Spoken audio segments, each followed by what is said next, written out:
Assalamualaikum warahmatullahi wabarakatuh.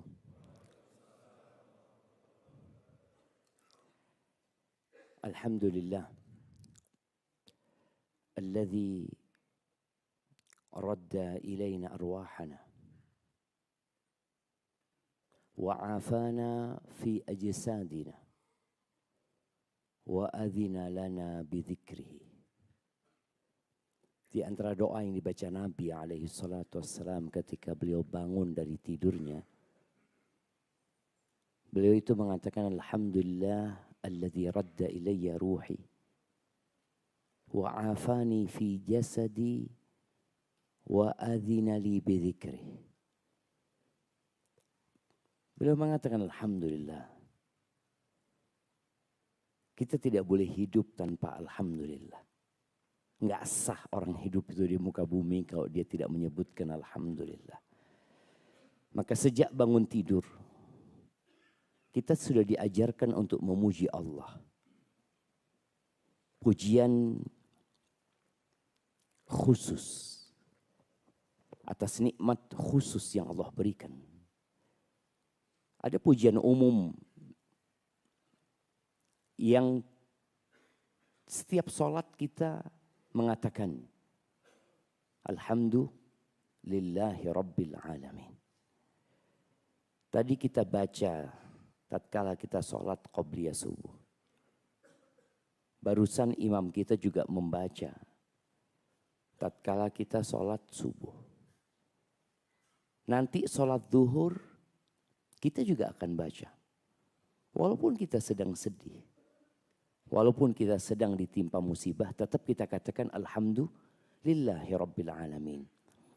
Tatkala penyakit yang menimpa kita umpamanya di waktu zuhur tidak terangkat di waktu asar, kita tetap sakit. Salat kita juga tetap alhamdulillahi rabbil alamin.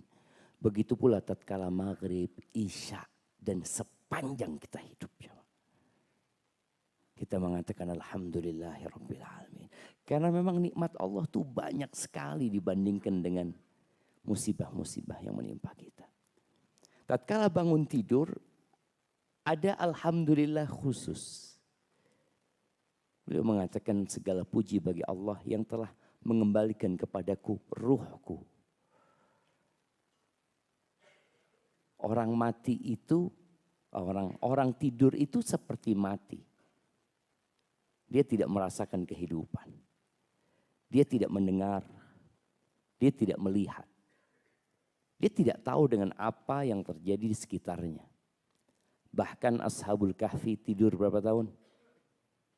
309 tahun jemaah. 309 tahun. Ketika bangun apa kata mereka? Labithna yauman au ba'da yaum. Kata mereka, berapa lama kita tidur? Kata dia, paling banyak sehari. Atau enggak sampai sehari kata mereka. Bayangin jemaah. 309 tahun. Mereka mengatakan itu. Oleh karena itu di surga itu enggak ada tidur. Karena orang tidur itu tidak menikmatin hidup. Maka antum jangan banyak-banyak tidurnya. Sampai kajian pun tidur. Ini kan kadang-kadang ya Allah enggak cukup tidur tadi malam gitu kan.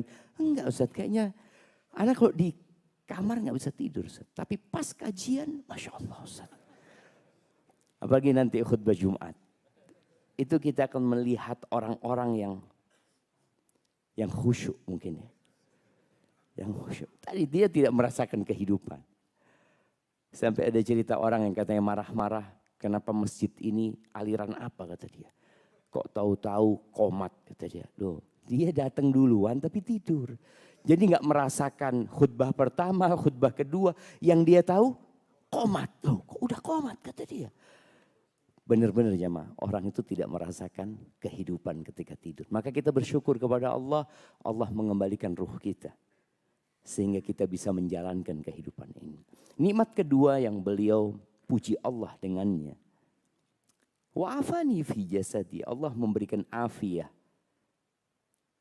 di jasad ini. Kita tahu jasad ini titipan Allah. Dan jasad ini sebagian ulama mengatakan markabun ilallah. Jasad ini kendaraan.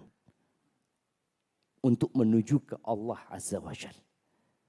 Oleh karena itu Nabi SAW kalau ada orang sakit, di antara doa yang beliau panjatkan, Allahumma shfi abdaka fulan. Beliau mengatakan, ya Allah alaihi salatu wassalam, sembuhkan hambamu fulan, disebut namanya. Yanka laka aduwan wa yamshi ila salah. Supaya dengan dia sembuh, dia bisa memerangi musuhmu dan berjalan menuju sholat. Karena memang jasad ini tadi kendaraan. Kita kalau kendaraannya mogok, bisa datang kajian. Wah bisa. Sholat pun yang seharusnya berdiri, dia duduk. Puasa pun, kata Allah, faman kana minkum maridhan au ala safarin fa'iddatun min ayyamin ukhra. Enggak bisa puasa dia. Kenapa? Kendaraannya mogok gitu loh. Maka kita bersyukur kepada Allah dikasih kendaraan yang bisa datang ke rumah Allah Azza wa Jalla. Bisa bangkit dari kasurnya. Berdiri, berjalan kaki. Allah ini nikmat jemaah. Tapi nikmat sehat ini kurang kita syukuri. Bapak-bapak lebih bersyukur atas nikmat 10 miliar atau nikmat bisa berjalan ke masjid. Kan? Kayaknya jalan ke masjid biasa aja. Biasa aja gitu kan. Kalau fulus, Masya Allah Ustaz. Rizq dari Allah Ustaz, Masya Allah. Tahu-tahu di rekening ada 10 miliar Ustaz. Ya Allah ya. Besok ditangkap KPK dia. Wallah sahih jemaah, kita itu nikmat sehat itu benar-benar enggak? Dianggap bukan nikmat. Kenapa? Sesuatu yang kita rasakan setiap harinya itu akhirnya jadi biasa. Orang itu baru akan mensyukuri nikmat sehat dengan bentuk syukur yang puncaknya ketika dia kehilangan. Antum mau dikasih duit? Nah, antum mau dikasih duit 1 triliun. Mau ya? Tapi BAB lewat selang. Nah, jalan pakai kursi roda. 1 triliun tapi punya duit. Bayangin ya, antum bisa punya jet pribadi. Tapi BAB pakai selang. Mau? Enggak, orang enggak mau siapa? Enggak mau. Tapi kita tiap hari bisa ke toilet. Antum biasa aja. Ya biasa aja Ustaz, orang kan kayak gitu memang. Loh, itu nikmat dari Allah. Nabi SAW mengatakan ni'matani maghbunun fihima katsirun minan nas. Ada 2 nikmat yang banyak manusia lalai dari mensyukuri nikmat itu. Sehat dan waktu luang. Ada yang sedang di PHK di sini? Ada enggak? Jamaah. Ada ya insya Allah. Ya Allah Ustaz, anak di PHK Ustaz. Enggak ada kerjaan, itu nikmat. Ketika itu memandang dengan kacamata, ya Allah mungkin Allah suruh anak hatamkan Quran. Mungkin Allah suruh anak banyak-banyak sholat duha.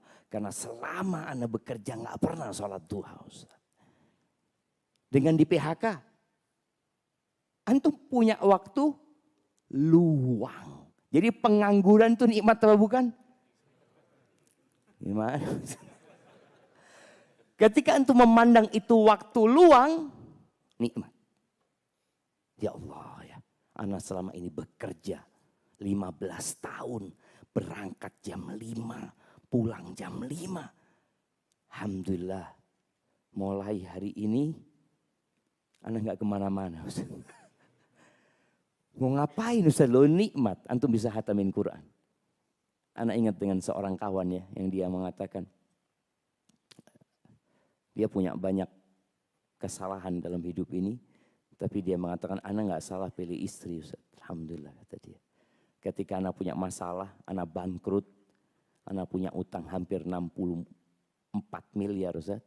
Istri anak itu hatam Quran tiap 3 hari Ustaz. Bayangin antum. Mau di PHK? Masa nunggu di PHK baru baca Quran gitu jemaah? Kadang-kadang seperti itu. Ana dulu sempat ke penjara Sukamiskin. Itu banyak orang yang hatam Quran di penjara. Ya. Ketika di luar Ustaz nggak pernah hatam Quran Ustaz. Sampai penjara alhamdulillah punya waktu luang untuk menghatamkan Quran. Bahkan mereka cerita, kami 10 hari terakhir itu datangkan imam dari luar ke Sukamiskin. Tuh, ya. Dia katakan alhamdulillah 10 hari terakhir Ustaz kita sholat tiap malam 4 juz Ustaz. Masjid ini berapa juz? Anda mau tanya. 10 hari terakhir satu malam berapa juz? Sholat tarawihnya Ustaz. Mana Ustaz? Berapa juz Ustaz? 1 juz ngeluh jamaah. Coba 4 juz. Ya. Gak usah nunggu suka miskin gitu loh. Baru mau 4 juz gitu kan. Tapi tadi ketika kita di luar jamaah. Kita merasa loh Ustaz gimana? Anak punya kesibukan. Anak punya pekerjaan. Ani ini harus meeting ini itu. Ya di penjara gak ada meeting kan tuh. Yang ada ya sudah. Waktu luang itu nikmat. Maka syukuri nikmat yang Allah berikan. Beliau tiap bangun tidur. Mensyukuri nikmat sehat itu. Wa'afani fi jasadi ya Allah. Kasih afiah aku.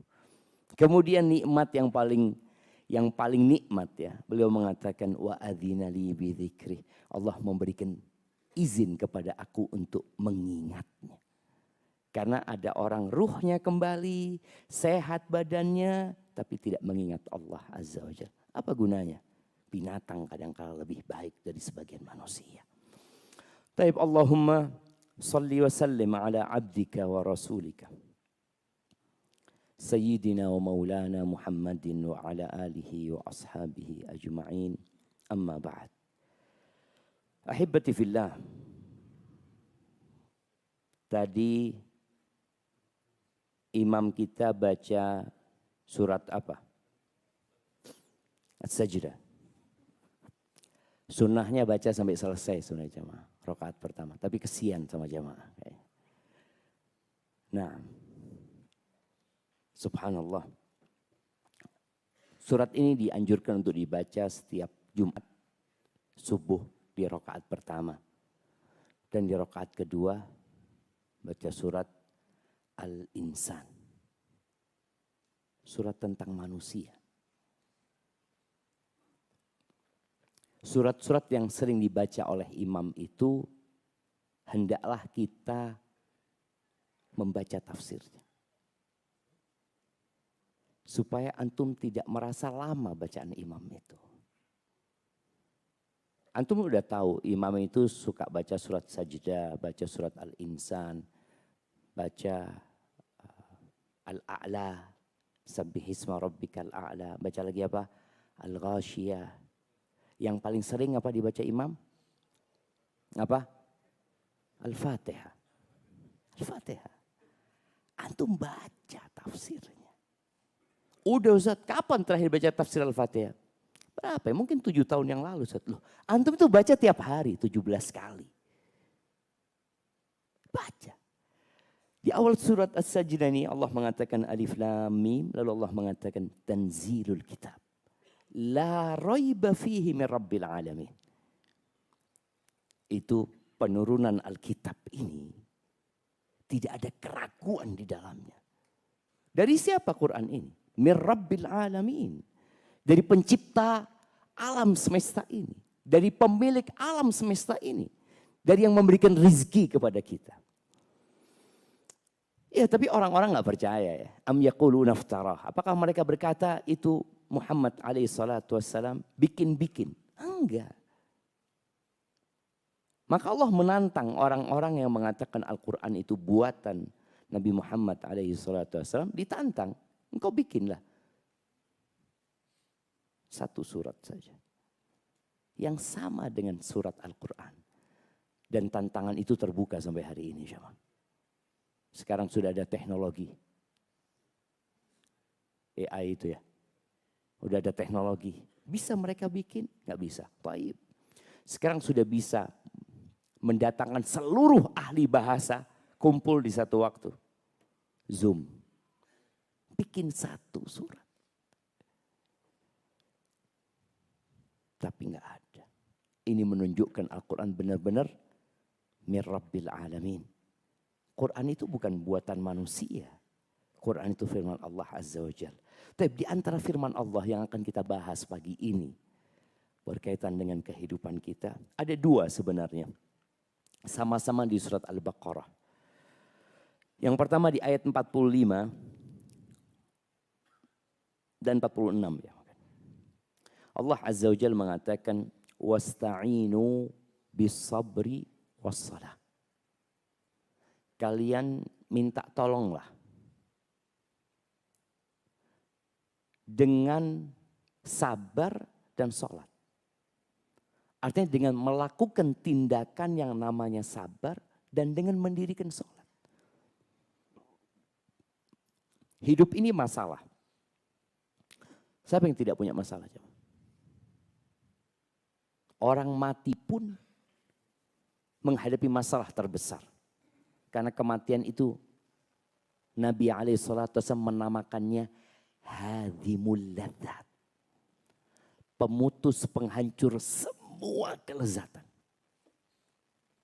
Orang lupa dengan semua kelezatan tatkala kematian itu tiba. Semua punya masalah. Bagaimana menghadapi masalah-masalah itu? Masalah itu ada yang besar, ada yang kecil. Masalah itu ada yang di tubuh kita. Anda punya masalah di fisik Anda. Istri Anda nggak tahu. Anda tahu masalah itu. Anda merasakannya. Tapi apa setiap masalah yang kita hadapin kita harus cerita? Subhanallah, ada seorang tabi'in yang namanya Al-Ahnaf ibn Qais. Dia cerita di akhir hayatnya, mataku yang satu ini udah gak bisa ngelihat sejak 40 tahun yang lalu. Tapi aku gak pernah cerita sama orang. Kok bisa ya? Ya dia di sini minta tolong dengan sabar. Sedikit-sedikit curhat. Sedikit-sedikit buat status. Apa gak bisa statusmu ditulis, tapi di atas sejadahmu.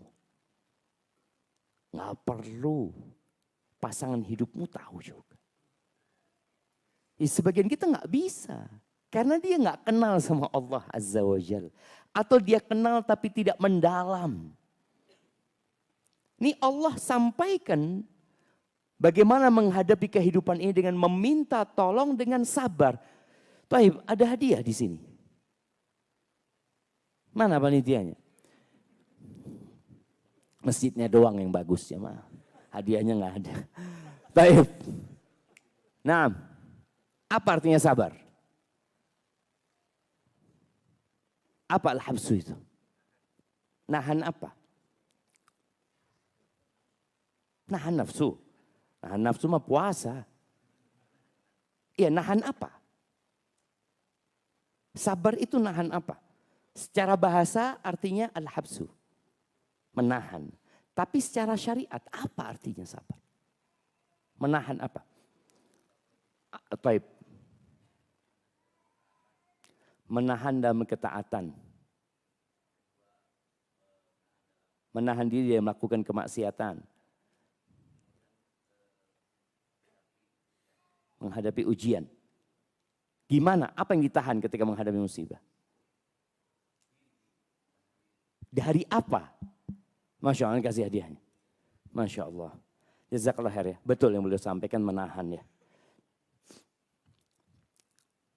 Tapi apa yang ditahannya?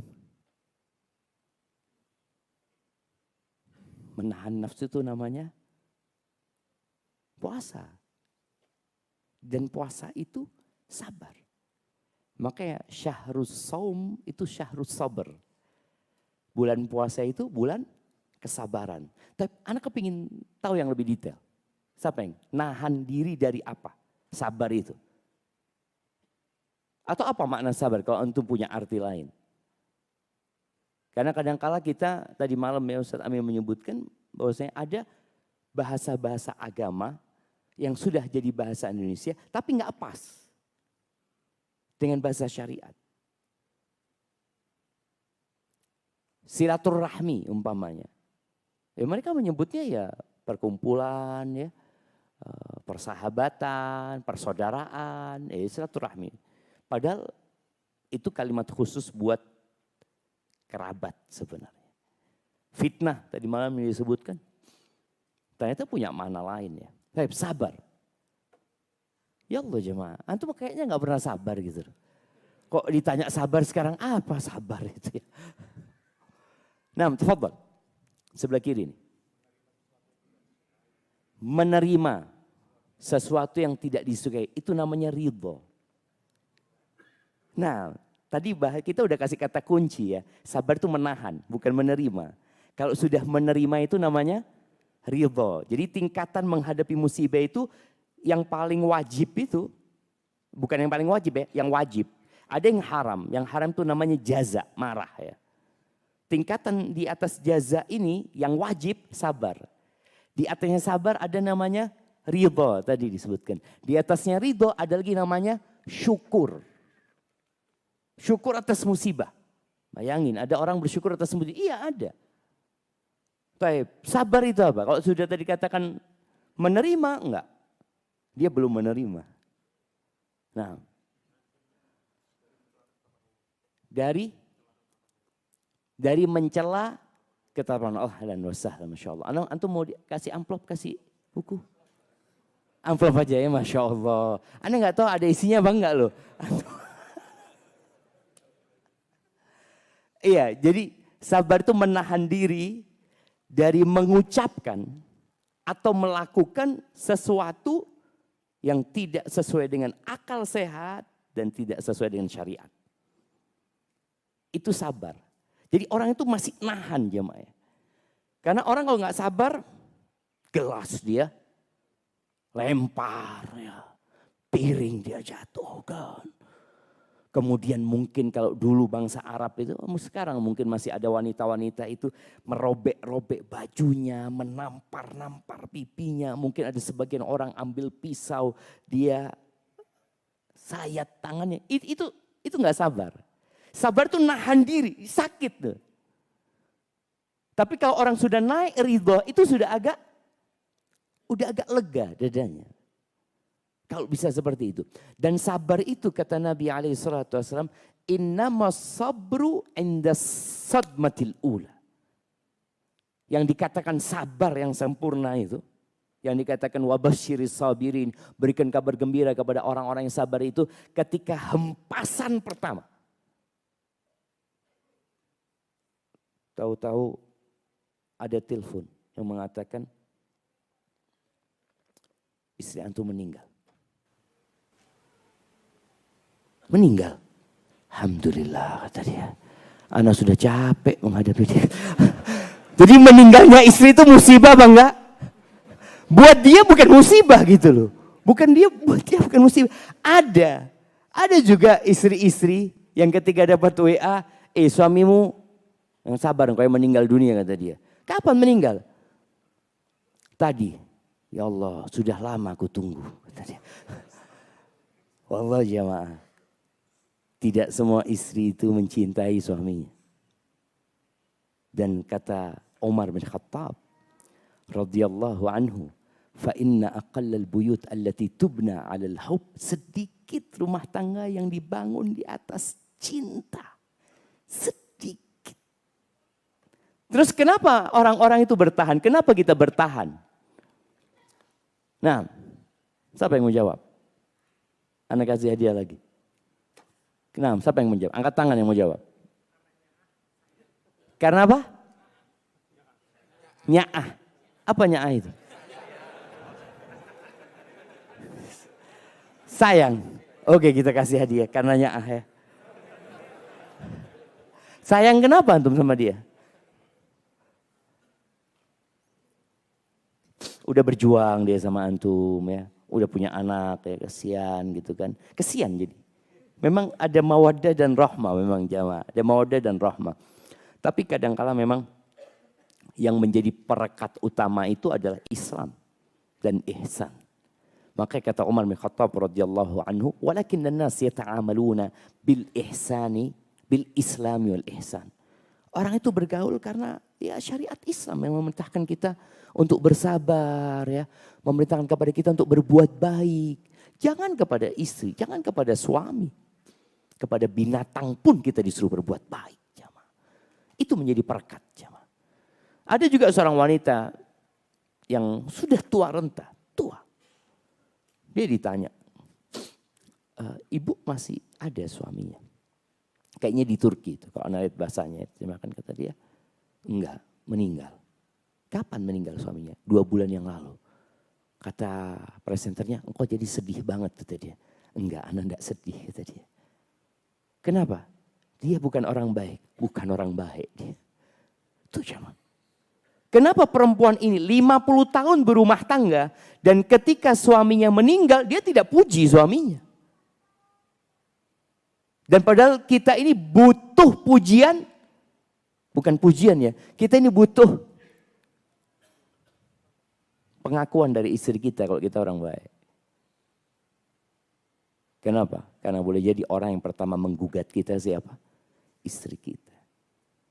Istri antum yang gugat antum.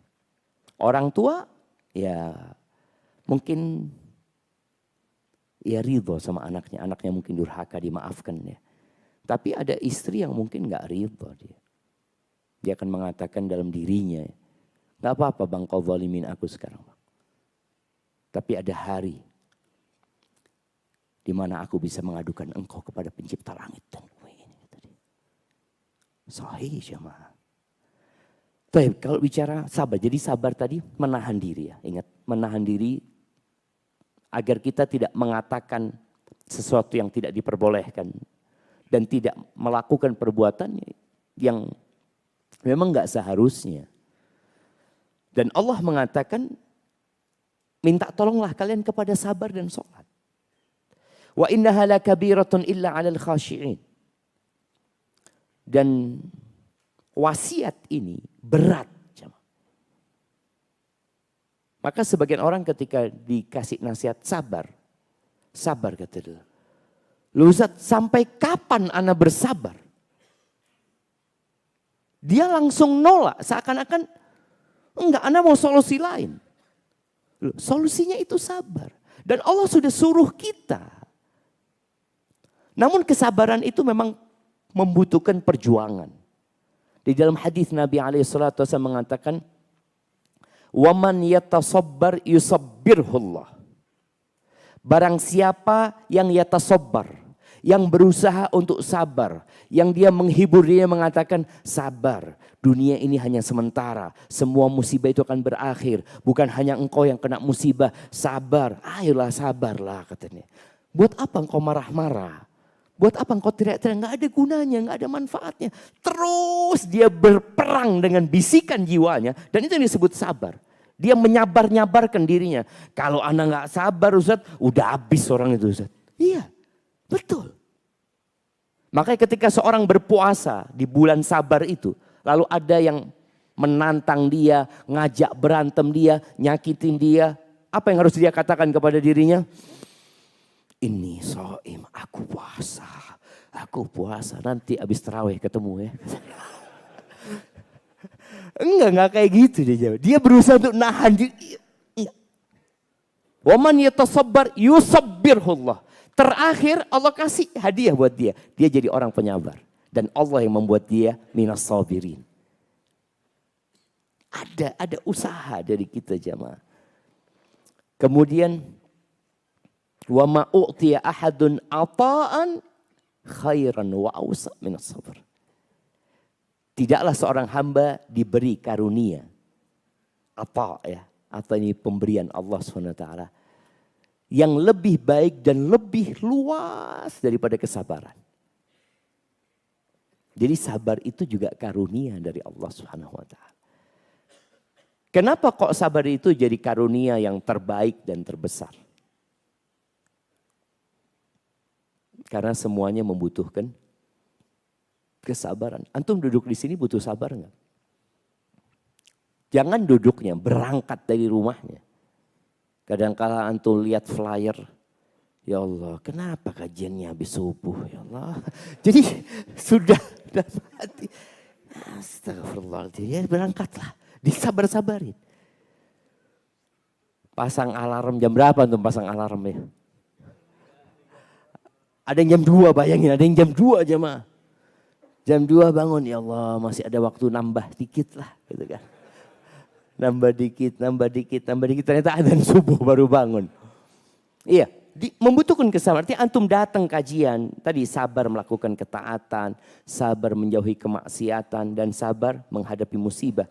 Dan subhanallah, Al-Imam Al-Qurtubi menukil dari beberapa ulama bahwasanya yang disebut as-sabirun itu bukan yang sabar menghadapi musibah aja, jemaah. Jadi yang sabar dalam 3 perkara ini itu baru dapat predikat as-sabir. Kalau sabir menghadapi musibah, ya dia sabar menghadapi musibah ini aja. Makanya ada orang-orang yang kadang-kala sabar ditinggal mati anaknya, tapi nggak sabar sholat dia. Nggak sabar. Ada orang-orang yang sabar ketika kakinya harus diamputasi atau dia harus operasi karena dia naik sepeda, ya, kemudian jatuh. Sabar dia, sudah. Tapi ke masjid sulit kakinya untuk melangkah, nggak sabar dia. Hari ini hari Jumat, antum akan melihat orang-orang yang sabar menghadapi musibah. Tapi kadangkala sholat Jumat nggak sabar. Dia berdiri di saf terakhir melihat imamnya. Karena datang telat nggak ada tempat kan. Biasanya nunggu orang-orang berdiri nanti. Sambil dia sabar berdiri itu jemaah. Subhanallah. Tapi nggak sabar untuk datang di awal waktu. Jadi bicara sabar itu, sabar dalam 3 perkara tadi. Ya makanya tidak ada pemberian Allah yang lebih luas daripada kesabaran. Ketika orang menghadapi sesuatu yang berat, bagaimana para sahabat menghadapi musuh-musuh, doa mereka, Rabbana afrigh alaina sabra. Ya Allah, tuangkan buat kami kesabaran. Tuangkan ya Allah. Jadi penuhin hati kami dengan kesabaran. Kenapa ya? Kita harus menghadapi hal-hal yang menakutkan, hal-hal yang tidak menyenangkan. Dan subhanallah, Nabi SAW itu kadang-kala menyenandungkan ada satu potongan bait syair. Beliau bukan penyair. Beliau menyenandungkan bait syair yang bunyinya, wa ya'tika bil akhbari man lam tuzawwadi. Sebelum itu, bait itu mengatakan satubdi lakal ayyamu ma kunta jahilan. Hari-hari ini akan menyingkap sesuatu yang kau nggak tahu sebelumnya. Dan akan datang dengan berita-berita yang engkau tidak punya kesiapan menerimanya. Nggak siap menerimanya. Akan datang loh jemaah. Kenapa? Inilah kehidupan. Kita akan, tadi Anda sampaikan, tahu-tahu antum dapat surat di PHK. Antum nggak kebayang akan di PHK. Orang itu ketika bekerja dia berharap sampai pensiun. Nggak ada dalam berita dia, mungkin kayaknya anak di PHK Ustaz. Kira-kira kapan? Ya 2-3 tahun lagi, nggak ada. Atau mungkin ketika memang perusahaan sudah kolab dan akan mengurangi pekerjanya. Oh dia mulai mempersiapkan diri. Boleh jadi anak termasuk yang akan di PHK. Ketika COVID ya maaf. Anak itu mengisi kajian online di perusahaan Kalimantan itu. Selama 3 bulan kalau nggak salah ya. Tiap bulan ngisi. Karena mereka mengatakan Ustaz ini akan ada pengurangan 60.000 karyawan. Ustaz. Kata mereka kita perlu persiapkan hati mereka. Ustaz. Persiapan dengan apa? Dengan kajian. Tapi kan mereka udah dapat kabar. Kemungkinan 3 bulan lagi akan ada 60.000 karyawan yang di PHK. Bayangin ya, bagaimana mereka, apa Ana, apa dia, kayaknya bukan Ana, kayaknya dia yang di PHK. Ini bukan 2 orang antara satu sama satunya, ini antara 60.000 orang yang akan di PHK. Subhanallah. Baik, Allah suruh kita meminta tolong dengan kesabaran. Wassalah dan sholat. Wasiat ini adalah sesuatu hal yang berat jemaah. Kecuali buat orang-orang yang khusyuk. Khusyuk ini Sebagian penafsir mengatakan berat itu sholat yang berat. Sebagian enggak, wasiat ini berat. Dua-duanya sabar dan sholat itu berat. Kecuali buat orang-orang yang khusyuk, yang tunduk. Siapa yang disebut orang yang khusyuk? Di ayat selanjutnya Allah sebutkan alladzina yadhunnuna annahum mulaqu rabbihim wa annahum ilaihi raji'un. Mereka adalah orang-orang yang yakin akan berjumpa dengan Tuhan mereka. Yakin. Keyakinan ini yang membuat berat jadi ringan. Pahit jadi manis. Jauh jadi dekat. Keyakinan. Aku akan berjumpa sama Allah gitu loh. Aku gak lama hidup di dunia ini. Dan mereka yakin akan kembali kepada Allah Azza wa Jalla. Ini tadi ayat yang pertama di Al-Baqarah ya. Di ayat yang kedua itu di surat Al-Baqarah juga. Di ayat 153 sampai 157 insya Allah. Nah. Tapi di ayat itu Allah memanggil orang-orang yang beriman. Jadi bayangin di satu surat ya. Kalau antum hatam Al-Baqarah. Antum dapat 2 wasiat ini. Di ayat yang kedua Allah mengatakan. Ya ayyuhalladzina amanu sta'inu bis sabri was salah. Innallaha ma'as sabirin. Wahai orang-orang yang beriman. Panggilan untuk yang beriman. Baik, Anda mau tanya. Berapa kali Allah memanggil orang-orang beriman dalam Al-Quran? 84, 83. Nggak yakin antum. Yakinnya 83. Kurang. Kurang juga sebenarnya. Nah, siapa yang menjawab? 89, Masya Allah. Mau ini apa amplop? Mau yang mana? Kasih pilihan Ustadznya ini. Masya Allah, kasihkan dua-duanya. Nah, 89 kali. Jadi 90 kurang 1. Itu panggilan khusus buat orang-orang beriman. Dan orang beriman ini masih dipanggil lagi dengan manusia. Ya ayyuhan nas. Masuk orang beriman di sana. Ya ayyuhal insan. Masuk lagi. Orang beriman di situ. Ketika ada panggilan ya ayyuhalladzina amanu. Tolong antum jangan. Apa bahasanya sekarang kalau orang bikin konten. Jangan skip ya. Ya jangan skip. Jangan skip. Ketika lewat itu jangan skip. Antum berhenti dulu lah. Antum buka terjemahannya.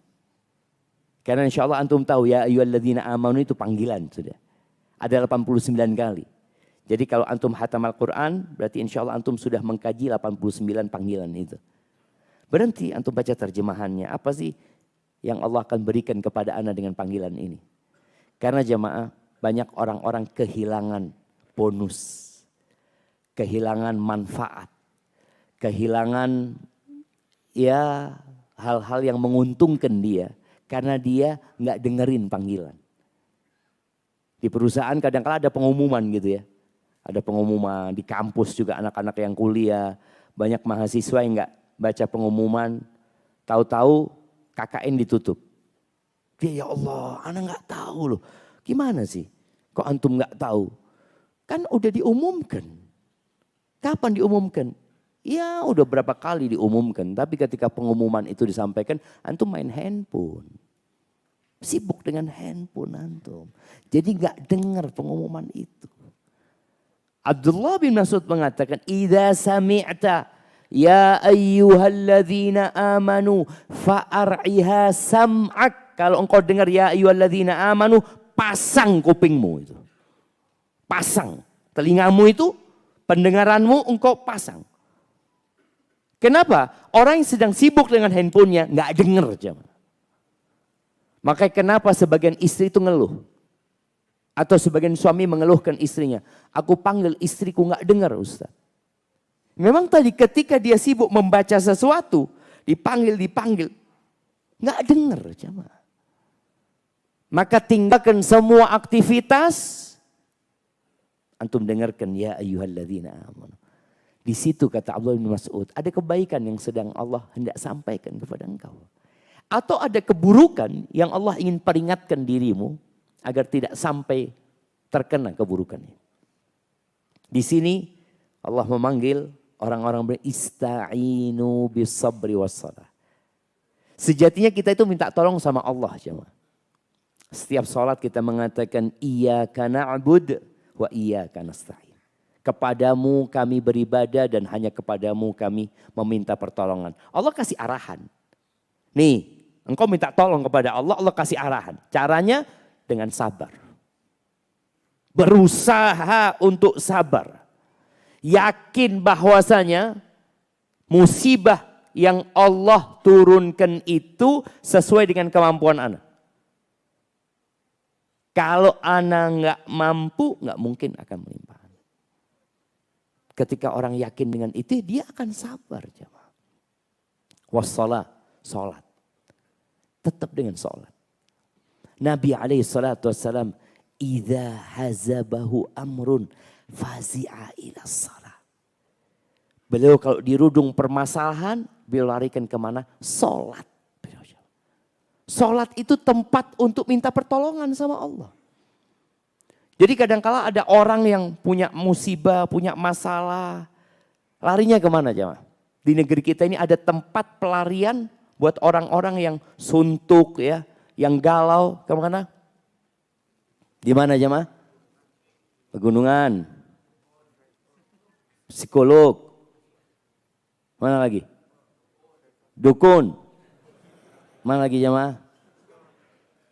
Karaoke. Antum tahu? Orang-orang di tempat karaoke itu ingin apa?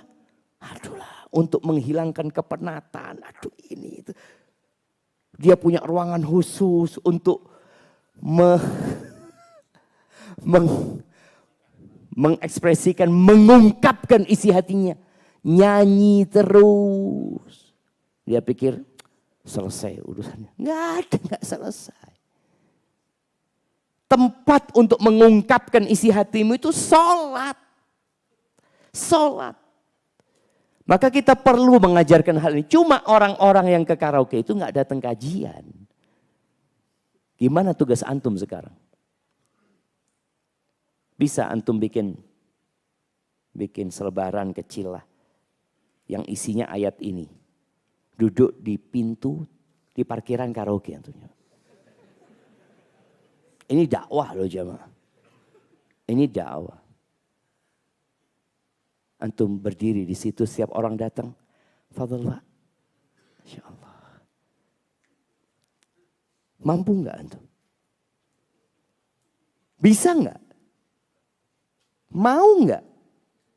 Waduh Ustaz. Antum kasih orang aja. Orang-orang kan ada yang biasanya nyebarin apa?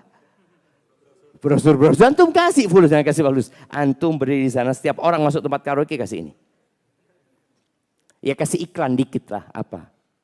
Bawahnya, ya ayyuhalladzina amanu sta'inu bis-sabri was-shalah innallaha ma'as-sabirin.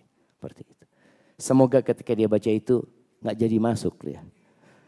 Antum ditegur sama satpamnya. Kenapa setiap orang yang masuk sini kok gak jadi? Dilihat sama satpamnya, Allah Akbar. Iya, mau resign juga kata dia mungkin. Kita ini kadangkala punya potensi berdakwah, tapi kita tidak lakukan itu. Nabi SAW mengatakan, balighu anni walau ayat. Sampaikan dari aku walaupun satu ayat. Apa gak bisa antum sampaikan ini? Walaupun antum cari tempat-tempat orang yang punya masalah, antum bawa itu ke pengadilan. Orang yang sedang sidang, ke tahanan, orang yang sedang tidak tahu apa yang harus dia lakukan. Antum kasih, fadhal. Fadhal. Jamaah, kita punya waktu yang sempit dalam kehidupan dunia ini. Bagaimana antum bisa beramal? Sholat. Nabi kalau punya masalah sholat. Abdullah bin Abbas. Itu pernah dalam perjalanan dari Madinah ke Mekah mungkin ya. Dalam safar beliau. Beliau dapat berita kematian saudaranya. Qutham kalau nggak salah. Atau putrinya disebutkan dalam riwayat itu. Beliau mengungkapkan ucapan kesedihan beliau ya. Beliau ya tentunya mengatakan innalillahi wa inna ilaihi rajiun. Beliau turun dari kendaraannya. Beliau minggir di jalan itu. Kemudian beliau sholat. Allahu Akbar. Sambil beliau membaca ketika jalan itu. Wasta'inu bisabri wassalah. Artinya berat menghadapi musibah itu. Iya. Terus gimana Ustadz? Apa yang harus Anda lakukan? Allah udah kasih solusi. Karena orang yang kena musibah itu perlu loh. Perlu dia mengungkapkan isi hatinya, perlu. Makanya nangis itu boleh. Sedih itu boleh.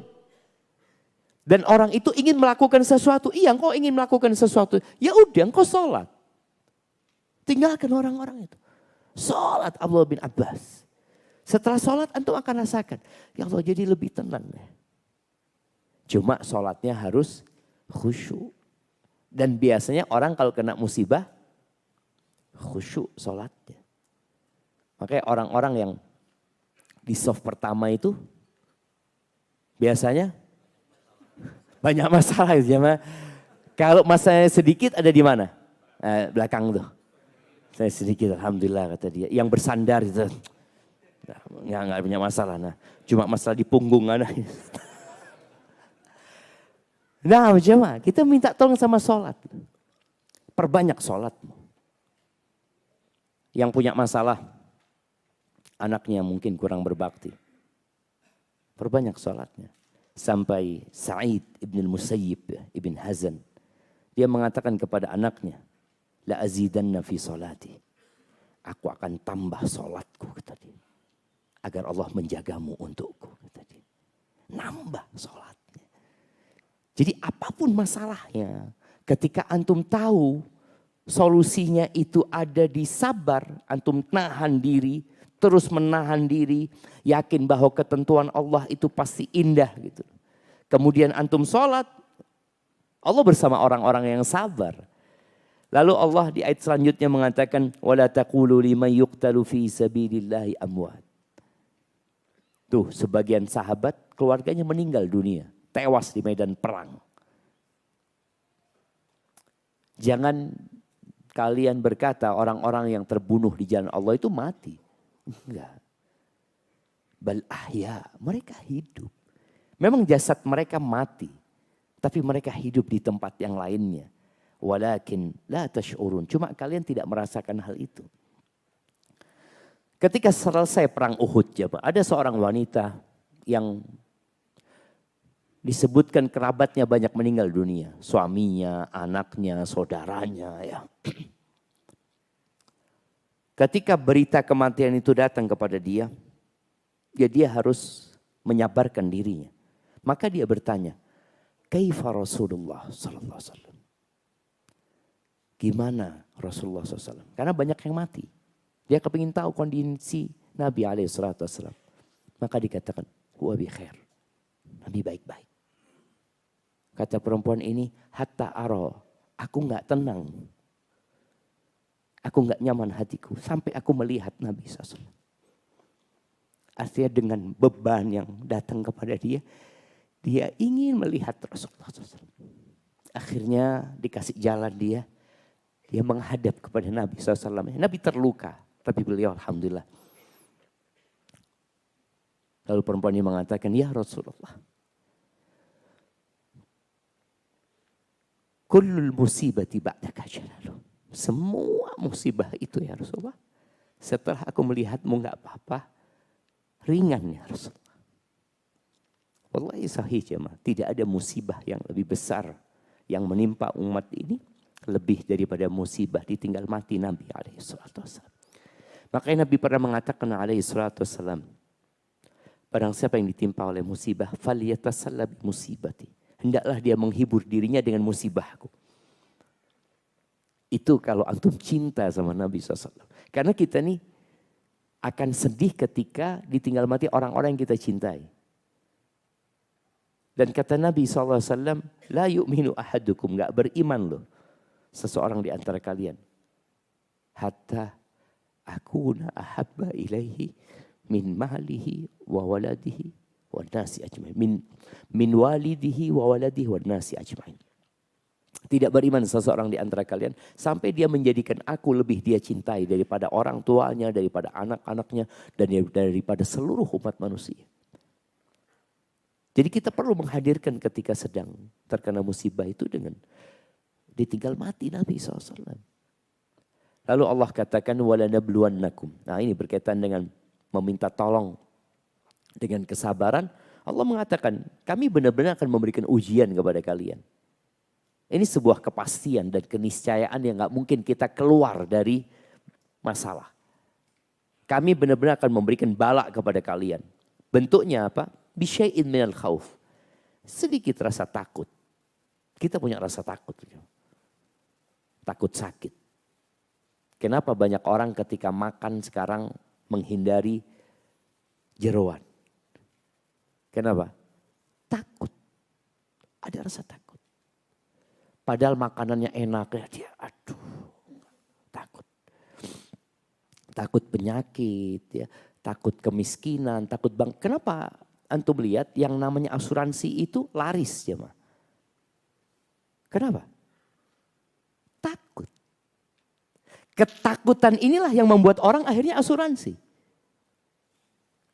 Kalau asuransinya haram, berarti dia nggak takut sama neraka. Dia takut terluka tubuhnya. Dia takut baret mobilnya. Tapi dia nggak takut tubuhnya dibakar di neraka. Seharusnya takut kepada neraka itu juga harus kita tumbuhkan di diri kita. Tapi rasa takut ya. Lapar. Walju. Wanaksin minal amwal. Kekurangan harta. Antum merasakan dagang ini itu. Ya Allah Ustaz sekarang penghasilan menurun. Kondisi ekonomi Indonesia sedang tidak baik-baik saja. Nah, kekurangan harta. Anak ini piara domba jemaah. Anak piara domba. Ya ada sepupu yang piara. Suatu hari dia datang kepada anak. Ustaz, anak minta maaf Ustaz. Kenapa? Anak nggak cerita sama Ustaz katanya. Cerita apa kata dia? Ya domba-domba yang mati itu anak nggak cerita sama Ustaz. Supaya nggak sedih Ustaz. Ya betul lah ngomong kayak gitu saudara. Betul. Daripada kita sedih jemaah ya udahlah. Nanti terakhir kita lihat ada untungnya apa enggak gitu. Kalau setiap mati laporan. Ustaz hari ini dombanya 2 mati. Ya Allah besok Ustaz anaknya lahir prematur Ustaz. Kemudian meninggal dunia. Ya Allah sudah nggak usah cerita. Iya Allah akan kasih ujian kekurangan harta. Ada jemaah. Kekurangan harta itu. Antum pulang dari sini tahu-tahu sandalnya hilang. Ya Allah. Mana masih ada aja yang ambil sandal itu. Itu ujian dari Allah. Motornya hilang mungkin. Mungkin gak motor antum hilang? Datang ya Allah. Kok motor ana yang hilang bukan ini? Kenapa antum ngatur takdir Allah itu jemaah? Ini ujian buat antum gitu loh. Antum kepingin seharusnya fulan Ustaz. Fulan itu sering telat sholatnya. Kenapa kok aneh yang soft pertama dikasih? Iya, kalau fulan dikasih ujian motornya hilang, bahaya. Dia nggak sabar. Tapi karena antum imannya kuat, kasih motor hilang. Allah gitu Ustaz ya. Iya. Jadi bala itu sesuai dengan kadar keimanan loh jemaah. Sesuai. Jadi sebagian orang mengatakan Ustaz dulu Ustaz ketika anak belum hijrah. Anak biasa-biasa aja Ustaz. Tapi kenapa setelah hijrah? Ya Allah ujian itu terus datang Ustaz. Iya.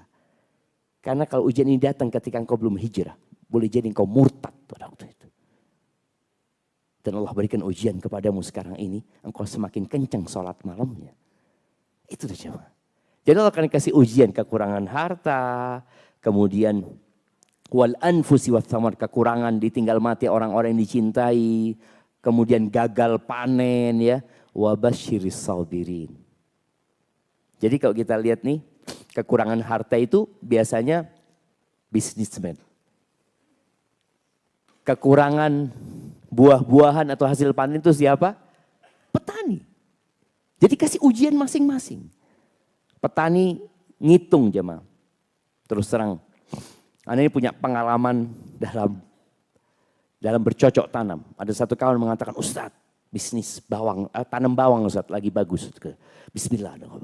Ya, dia hitung sudah Ustadz. Insya Allah keuntungannya, kan gitu jamaah. Bisnis planningnya kan kayak gitu kan. Bismillah, yuk tanam, taruh uang. Anak ingat, anak taruh uang 100 juta jamaah. Sewa lahan, apa, tanam, panen tinggal 48 juta. Mana bisnis planningnya itu ya? Sama ini kok nggak nyambung gitu jamaah. Wa basyiris sabirin. Ya. Berikan kabar gembira kepada orang-orang yang sabar. Udah harus sabar. Katakan siapa orang-orang yang bersabar? Alladzina idza asabathum musibah. Mereka tatkala terkena musibah, apa yang dia katakan? Inna lillahi wa inna ilaihi raji'un. Inna lillahi wa inna ilaihi raji'un.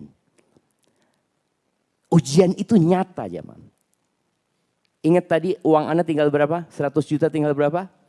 48 juta. Akhirnya Anda ngomong sama kakak, udahlah kita kayaknya nggak usah nanam lagi kata dia. Sekarang kita jualan baja kata dia. Dia soalnya bisa pasang baja, jam baja ringan. Bismillah Ustaz. Anda ngomong sama kampus. Ini kayaknya lagi bangun mau pasang baja ringan kata. Gimana kalau teman Anda yang masang? Iya Ustaz, nggak apa-apa Ustaz kata mereka. Bismillah sudah, hitung-hitungan selesai. Subhanallah, butuh uang 90 juta aja mah, kira-kira. Anda nggak punya duit, Anda tinggal itu duitnya. Sudah, subhanallah aja mah. Anda pinjam sama abah Anda. Bah, pinjam fulus bah kata dia. Ada kata abah dikasih Anda. Kasih 50 juta sama abah, uang ini 48 juta. Supaya antum tahu cerita musibah itu datang silih berganti. Dan itu ujian dari Allah SWT.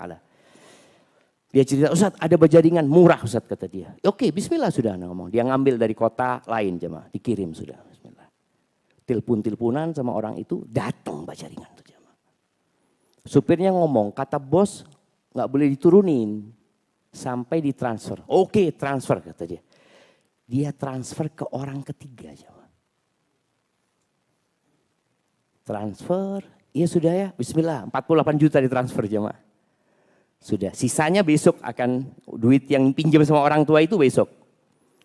Sudah transfer Pak. Telepon lagi sama bosnya supirnya. Belum kata bos kata dia. Tunggu Anda telepon lagi. Telepon lagi. Mati handphonenya sudah jangan. Wa basyiris sabirin. Jadi uang yang dari bertani, bisnis, habis. Cuma Anda bersyukur sama Allah. Alhamdulillah yang pinjam sama orang tua. Belum dikasih, Anda kembalikan ke orang tua, alhamdulillah nggak jadi bisnisnya. Wabasyiris sabirin. Berikan kabar gembira kepada orang-orang yang sabar. Katakan innalillah. Kami ini milik Allah, kita ini semua milik Allah Azza wa Jal. Wa inna ilaihi raji'un.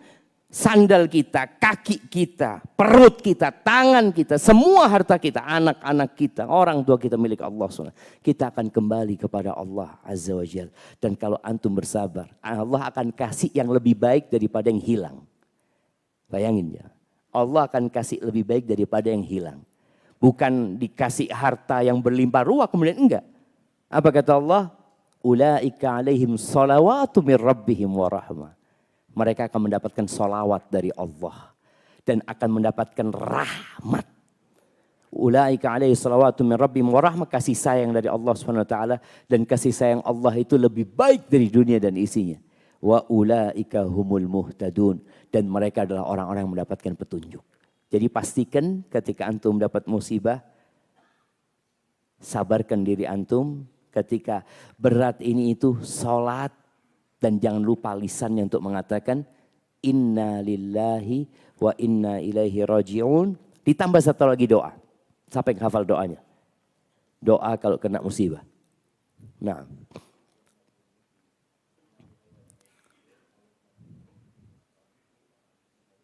Masya Allah.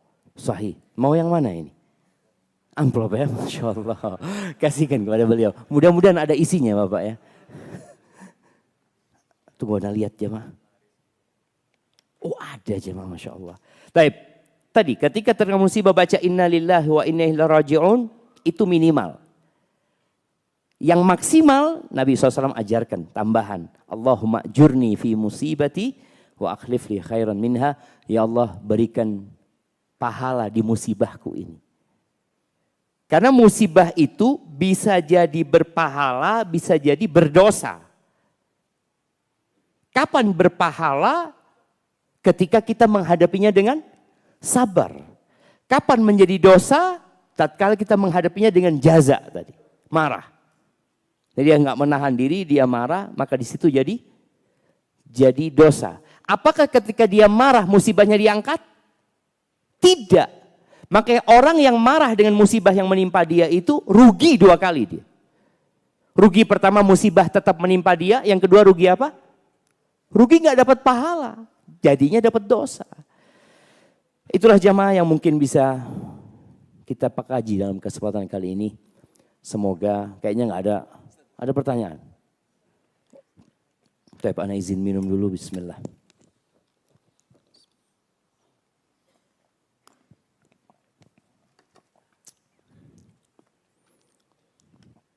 Alhamdulillah. Afwan Ustaz, izin bertanya, kami suami istri yang pekerjaannya satu profesi. Pekerjaan kami banyak berhubungan dengan bank. Alhamdulillah kami hijrah dan memutuskan rekanan dengan bank. Semenjak itu kehidupan kami menurun drastis. Dan sering terlambat membayar gaji staf kami 1-2 hari. Apakah kami zalim terhadap staf kami atas pembayaran gaji yang sering terhambat? Terus terang kami sering tergoda untuk kembali rekanan sama bank. Subhanallah jamaah. Ketika seorang ambisinya duniawi, maka dia akan tertarik kembali berbuat dosa. Tapi ketika ambisi dia akhirat, maka seharusnya dia nyaman dengan kondisi ini. Lu gimana nyaman Ustaz? Yang anak tanyakan gaji karyawan nih. Taib, apa yang antum lakukan sekarang? Antum dapat apa dari Allah? Allah janji itu. Dan Allah tidak pernah ingkar janji. Ana alhamdulillah dapat 2 rakaat sebelum subuh yang belum pernah ana tinggalkan sejak hijrah. Itu lebih baik dari semua bank yang ada di muka bumi ini. Supaya antum paham. Raka'atul fajri khairun minad dunya wa ma fiha. Yang dulu ketika antum enggak hijrah, antum enggak dapat itu gitu loh. Antum dapat zikir pagi dan petang. Yang Allah mengatakan al-malu wal banun zinatul hayatid dunya wal baqiyatus salihatu khairun 'inda rabbika thawaban wa khairun amala. Allah katakan harta dan anak itu perhiasan kehidupan dunia. Zikir-zikir yang baik, ya, ucapan-ucapan yang baik, amalan yang baik, itu lebih baik di sisi Tuhanmu. Dan lebih bisa diharapkan. Harta, antum berharap harta akan antum tinggal dan harta akan meninggalkan antum. Maka tolong antum lihat apa yang antum dapatkan setelah hijrah, bukan dunia. Karena dunia akan antum tinggalkan. Buat apa? Ketika antum dapat harta yang banyak tapi kemudian antum tinggalin. Iya Ustaz. Kadang-kala orang sadar. Tapi gaji karyawan Ustaz. Nah, antum perlu ngobrol sama karyawan. Jadi karyawan itu diajak hijrah juga. Sampaikan kondisi ekonomi kami seperti ini. Kami lepas dari bank. Kenapa? Sebutkan ini dan itu. Tolong bantu kami dengan sabar dan sholat. Loh, betul jamaah. Ini kejadian ya di Pekanbaru, ada salah satu orang Masya Allah. Dia cerita dia dulu punya rekanan dengan 3 non muslim ya. Dia sendiri yang muslim. Akhirnya ya tadi karena urusannya sama riba, akhirnya dia memisahkan diri. Mereka punya 4 perusahaan, akhirnya dikasih 1 perusahaan yang muslim ini. Perusahaan itu menanggung utang 25 miliar. Ya biasalah, anak pikir orang kaya itu punya duit cash ya. Ternyata enggak. Ya enggak semua, ya enggak ada yang kaya kayak Korun jemaah. Korun itu uangnya cash. Antum mau minta berapa ton emas? Ada. Sekarang orang kaya uangnya apa? angka. 0. 0, 0, 0, tambah 0 aja dia. Baik, orang ini akhirnya punya utang 25M. Dia kumpulkan semua karyawan di perusahaannya. Dia ceritakan. Ini loh antum perlu menyampaikan. Anda kan bukan ustadz. Iya antum bukan ustadz. Tapi antum tahu kenapa antum hijrah. Antum sampaikan kepada mereka. Akhirnya karyawan nggak digaji. Ya sudah kita berusaha sampai sehat. Ada uang dibagi. Ada uang dibagi. Setahun 25M lunas. Subhanallah. Artinya ketika antum hijrah tolong yang lainnya dibawa hijrah. Kemudian ya tadi antum sampaikan aku nggak bisa gaji mungkin telat ini dan itu. Dan sekali lagi kalau telat bantu ya. Nggak perlu bantu dengan duit. Bantu dengan apa? Sabar dan sholat. Itulah. Antum sholat semoga Allah kasih berkah di perusahaan kita ini insya Allah. Mungkin seperti itu. Wallahu a'lam bishawab.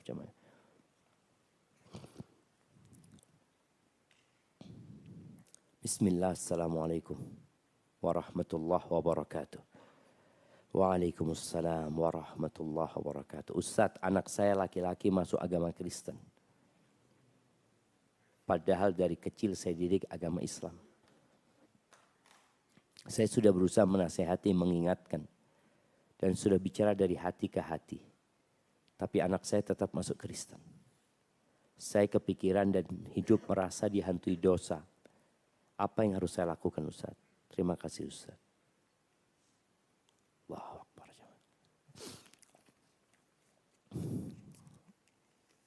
Di mana hidupnya anak ini? Itu jadi pertanyaan. Bersama siapa dia hidup? Jadi orang tua itu kadangkala memberikan pendidikan kepada anak. Tapi lupa untuk menciptakan lingkungan yang baik buat anak. Tadi malam yang hadir di kajian, Ustadz Ami menjelaskan tentang firman Allah, wasbir nafsaka ma'alladzina yad'una rabbahum bil ghadati wal 'ashyi yuriduna wajha. Engkau sabarkan dirimu. Engkau sabarin dirimu, tahan dirimu. Bersama orang-orang yang senantiasa berdoa, memohon kepada Allah Azza wa Jalla. Artinya kita membutuhkan komunitas, teman-teman yang membantu kita. Ada kawan di Australia. Dia pindah ke Australia. Anaknya sekolah di sekolah Australia. Anaknya itu gak nyaman jadi muslim di sana. Kenapa? Dia harus sholat, sedangkan teman-temannya gak ada yang sholat. Mereka nyaman. Anaknya kalau perempuan harus pakai jilbab. Gak ada yang pakai jilbab satu sekolah. Anaknya harus puasa. Semuanya gak ada yang puasa di sana. Maka dia berpikir anaknya gak boleh pacaran. Mereka semua pada pacaran di sana. Enggak, anak tetap mendidik dia. Di sini kesalahan orang tua. Rasul SAW mengatakan, ana bari'un min muslimin ya'ishu baina dhahranil musyrikin. La tatara'a naruhuma. Aku berlepas diri dari seorang muslim yang hidup di tengah-tengah orang musyrik. Enggak boleh api mereka saling kelihatan. Artinya berusaha untuk tidak mendekat di lingkungan seperti itu. Ini sangat bahaya sekali. Maka pendidikan yang diberikan akhirnya luntur dengan kondisi yang ada. Antum pernah nggak dapat video sosial eksperimen yang seorang yang masuk lift, dia ngadep ke depan. Tahu-tahu datang orang ngadep ke kiri. Datang orang ngadep ke kiri. Semua akhirnya ngadep ke kiri. Dia ngelihat semua ngadep ke kiri. Ngadep ke kiri juga dia. Ngadep ke kiri juga dia. Dia nggak tahu kenapa ngadep ke kiri, juga nggak tahu. Cuma dia lihat lingkungannya semuanya ngadep ke kiri. Akhirnya dia ngadep ke kiri. Maka tadi buat orang tua, apabila dia sudah melaksanakan tugasnya dengan maksimal, selesai. Tapi kalau ternyata memang ada kesalahan dari orang tua, ya sudah, dia hendak bertobat kepada Allah Azza wa Jalla. Dan anak yang murtad ini jamaah, jangan ditinggal. Karena boleh jadi dia murtad karena sesuatu, karena ikut-ikutan. Kalau kita tetap di belakang dia. Kadangkala ada anaknya yang murtad karena pernikahan. Tetap orang tuanya kalau bisa di belakang dia. Memang ada dua penanganannya. Ditinggalkan dengan harapan dia balik. Kalau harapannya besar. Kalau enggak diikutin. Karena harapannya suatu hari dia noleh. Bapaknya ada, ayo nak. Bapak tungguin engkau nak. Iya aja. Bagaimana Nabi Nuh ya sedih ketika dia harus melihat anaknya tenggelam. Anaknya. Maka tolong orang tua benar-benar maksimal mendidik anaknya, terus didoakan anaknya. Kalau ada kesalahan dari orang tua, ya berusaha untuk memperbaiki kesalahan tersebut dengan bertobat. Dan dia dekat sama anaknya, kasih hadiah anaknya. Supaya tahu orang tuanya itu peduli. Dan semoga Allah kasih hidayah kepada anak itu. Afwan izin bertanya Ustaz. Bila ada seorang terdiagnosis penyakit mental oleh dokter. Seperti gangguan, apa ini? Lemar, depresi selama berkepanjangan. Namun istri selalu mendampingi suaminya yang sakit tersebut. Yang ingin tanyakan, bila istri menggugat cerai, saking tidak sabarnya menghadapi suami yang sakit tersebut, bagaimana hukumnya? Coba. Syukran, jazakallah khair. Iya, kalau pertanyaannya, bolehkah istri menggugat cerai suaminya yang seperti itu? Boleh aja. Boleh istri itu menggugat suaminya dikarenakan akhlak suami yang buruk. Boleh menggugat suaminya karena suami tidak menunaikan hak-haknya.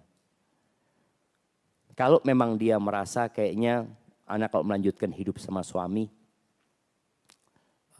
takut. Takut tidak menunaikan hak-hak anak, sedangkan dia boleh bercerai. Maka silahkan. Karena ada orang yang mengatakan istri ini enggak setia gitu ya. Bukan enggak setia. Karena memang ada masalah. Yang dikhawatirkan ketika dia terus bersama suaminya. Tadi iman dia bertambah berkurang lagi. Mungkin dia kurang ajar sama suaminya. Mungkin ada banyak hal yang jadi pertimbangan. Jadi kalau boleh saja. Tapi kalau dia mau bertahan. Beda anak sama orang tua ya. Karena anak sama orang tua itu enggak ada suratnya kata orang. Tapi kalau kita sama pasangan hidup kita ada suratnya. Maka diperbolehkan sang istri menggugat cerai suaminya dalam kondisi tadi suaminya melakukan hal-hal yang menyebabkan dia tidak bisa menunaikan haknya. Tapi kalau istri mau bersabar silahkan. Ada perbedaan suami sama istri. Kalau suami disuruh sabar jamaah. Karena suami bisa nikah lagi. Dia punya masalah sama istrinya, udahlah gak apa-apa anak gak ceraikan. Anak tambah satu lagi. Kayaknya masalah juga yang kedua ini Ustaz. Tapi anak tambah satu lagi Ustaz. Bismillah insya Allah 4 gak ada masalah. Ternyata yang keempat sama aja ternyata Ustaz. Iya, jamaah hidup ini masalah. Bukan untuk bersenang-senang. Maka perlu bersabar. Allah mengatakan wa'ashiruhunna bil ma'ruf. Bergaulilah istri-istri kalian dengan cara yang patut. Kalau kalian gak suka sama mereka, sabar. Boleh jadi dalam Allah mengatakan fa in karihtumuhunna fa asa an takrahu syai'an wa yaj'alallahu fihi khairan katsira. Boleh jadi yang kau benci di situ ada kebaikan yang banyak. Berbaik sangka kepada Allah Azza wa Jalla. Hadza wallahu a'lam bishawab, kurang lebihnya mohon maaf. Tapi ada hadiah, ana mau kasih yang paling jauh jemaah. Terakhir ini. Siapa yang paling jauh? Yang merasa paling jauh? Banyumas. Datang kajian memang. Betul. Masya Allah. Kasihkan kepada beliau jemaah. Baik, insyaallah kita berjumpa kembali. Subhanakallahumma bihamdika asyhadu an la ilaha illa anta astaghfiruka wa atubu ilaik. Assalamualaikum warahmatullahi wabarakatuh.